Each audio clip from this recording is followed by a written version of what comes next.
আসসালামু আলাইকুম প্রিয় শিক্ষার্থীরা, কেমন আছো তোমরা? আশা করি ভালো আছো।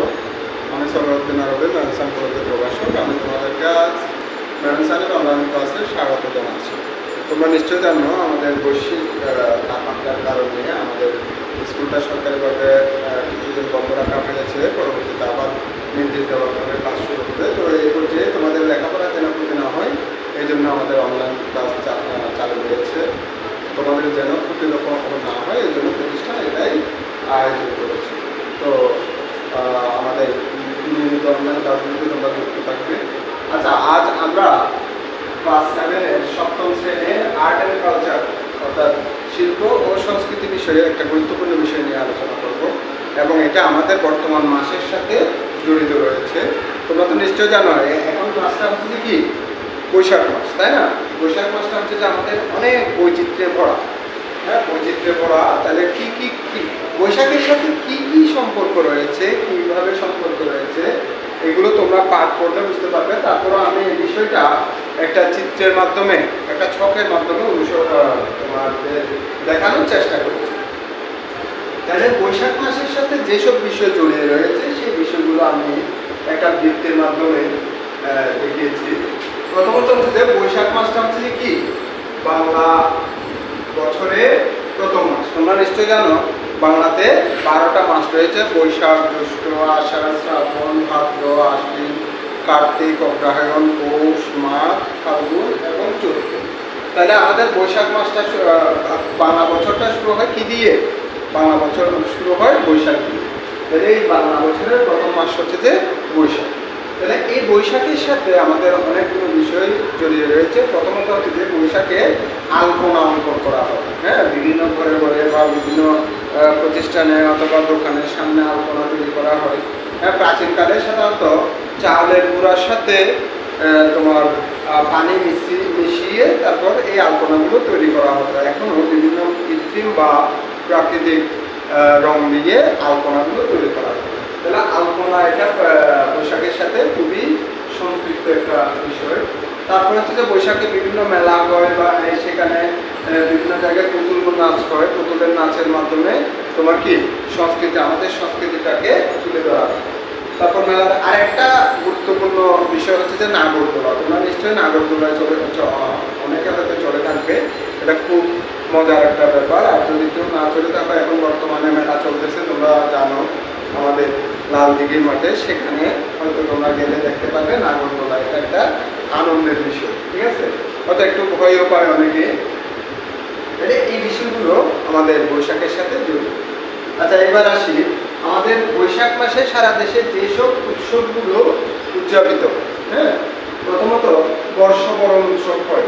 হ্যাঁ, বৈশাখের 1 তারিখ বা 1 তারিখ মানে বৈশাখ মাসেই বর্ষবরণ উৎসবটা হয় বিভিন্ন জায়গায়। যেমন আমাদের চট্টগ্রামে সিআরবিতে হয়, বিভিন্ন জায়গায় হয়, লালদিঘির মাঠে হয়, তারপর ডিসিডির ওখানে হয় বর্ষবরণ উৎসব। হ্যাঁ, তারপর এছাড়া বৈশাখী মেলা হয় বিভিন্ন জায়গায়, গ্রামে গঞ্জে শহরে সব জায়গায় বৈশাখী মেলা হয়। সেই বৈশাখী মেলায় বিভিন্ন কিছু বিক্রিত হয়। বিশেষ করে আমাদের ঐতিহ্যবাহী বিভিন্ন জিনিসগুলো বিক্রি হয়। এখানে বিভিন্ন রকম মিষ্টান্নগুলো আমরা পেয়ে থাকি, যেমন মুরগি, খাজা, গজা, চিনির তৈরি, হাতি, হ্যাঁ, ঘোড়া, মাছ, পাখি ইত্যাদি। এই ধরনের বিভিন্ন ধরনের মিষ্টান্ন জাতীয় খাবারগুলো বিক্রি করা হয়। এখানে বিভিন্ন রকম মাটির হাঁড়ি-পাতি বিক্রি করা হয়।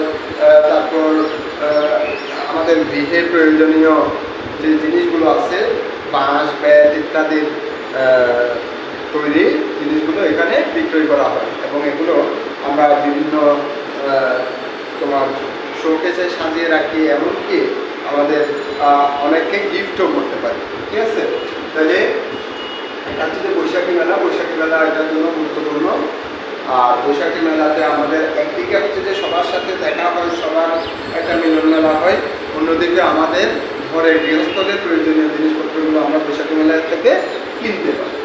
আচ্ছা, এছাড়া বৈশাখী মেলা ছাড়া বিশেষ করে আমাদের যারা আদিবাসী আছে, তারা আরও বিভিন্ন উৎসব পালন করে থাকে। সেগুলোর মধ্যে আছে বৈশাখী, হ্যাঁ, বিজু উৎসব, বৈশ্ব সংগ্রাম ছাড়াও আরও বিভিন্ন রকম উৎসব পালন করা হয়। আমি কয়েকটা উৎসবের নাম লিখেছি।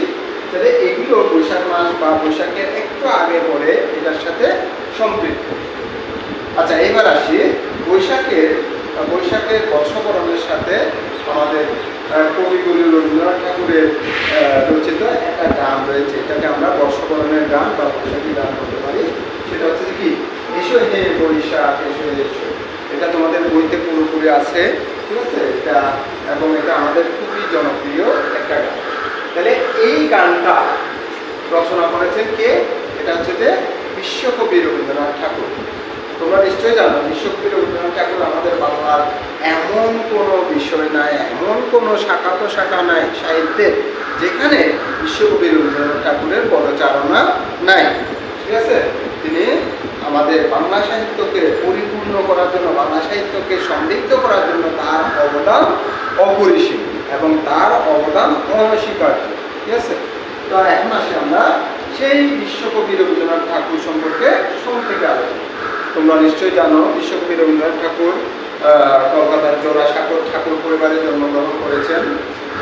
তো তিনি 1913 সালে, তার উপাধি হচ্ছে যে বিশ্বকবি, আবার তাকে কবিগুরুও বলা যায়, বিশ্বকবিও বলা যায়।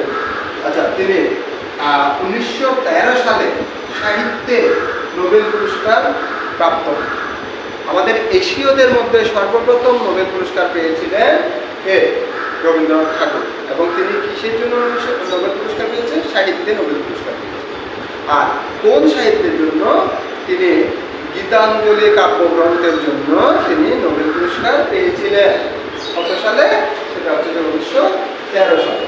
1913 সালে গীতাঞ্জলি কাব্যগ্রন্থের জন্য তিনি নোবেল পুরস্কার পেয়েছিলেন। এবার নোবেল পুরস্কার পাওয়ার পর তার জীবনের অনেকগুলো ঘটনা রয়েছে। আসলে এতগুলো ঘটনা এমন নয় যে একটা ক্লাসে শেষ করা যাবে। তারপর আমি গুরুত্বপূর্ণ কয়েকটা বিষয় লিখেছি। সেটা হচ্ছে যে 1915 সালে, অর্থাৎ তোমার 13 সালে নোবেল পুরস্কার পাওয়ার পরে 1915 সালে তিনি বিচিত্রা স্টুডিও প্রতিষ্ঠা করেন। এবং সেটা কোথায় প্রতিষ্ঠা করেন? সেটা হচ্ছে যে জোড়াসাঁকোতে। তার জন্মস্থান জোড়াসাঁকোতে তিনি বিচিত্রা স্টুডিও প্রতিষ্ঠা করেন। এবং সেটাও কিন্তু আমাদের সংস্কৃতির সাথে জড়িত। এছাড়াও তিনি তার মাধ্যমে অনেকগুলো, যেমন একটা বিশ্ববিদ্যালয় আছে, সেটা হচ্ছে যে বিশ্বভারতী বিশ্ববিদ্যালয়, যেটা খুবই নাম করা। এছাড়া তিনি সাহিত্যের সাহিত্যকে সমৃদ্ধ করার জন্য তিনি চিত্রাঙ্কন থেকে শুরু করে গান, কবিতা, উপন্যাস, নাটক সবগুলোতে তিনি কি অবদান রেখেছেন। এই জন্য তাকে বিশ্বকবি এবং শ্রেষ্ঠ কবি বলা হয়। তো আসলে এই বৈশাখের সাথে যে বিষয়গুলো সম্পৃক্ত, সেই বিষয়গুলো আমি তোমাদের সামনে তুলে ধরার চেষ্টা করেছি। আর এখানে আরও কিছু বিষয় আছে, সেটা হচ্ছে আলোচনা আঁকা, তারপর বৃত্তের মাধ্যমে বা চতুর্ভুজ, এগুলোর মাধ্যমে তোমার ছবি অঙ্কন করা, এই বিষয়গুলো তোমরা প্র্যাকটিস করবা। আর ভালো করে বই পড়লে তোমরা আরও অনেকগুলো বিষয় জানতে পারবে। তো আজ এই পর্যন্ত। সবাই ভালো থাকো, সুস্থ থাকো, নিরাপদে থাকো। তোমরা যে যেখানে আসছো সেখানে তোমরা নিরাপদে থেকে আমাদের অনলাইন ক্লাসের সাথে যুক্ত থেকে তোমরা পাঠে প্রস্তুতি নেবে। এ পর্যন্ত এটা বলে সবাইকে ধন্যবাদ জানিয়ে আজ আমাদের ক্লাস শেষ করছি। আল্লাহ হাফেজ।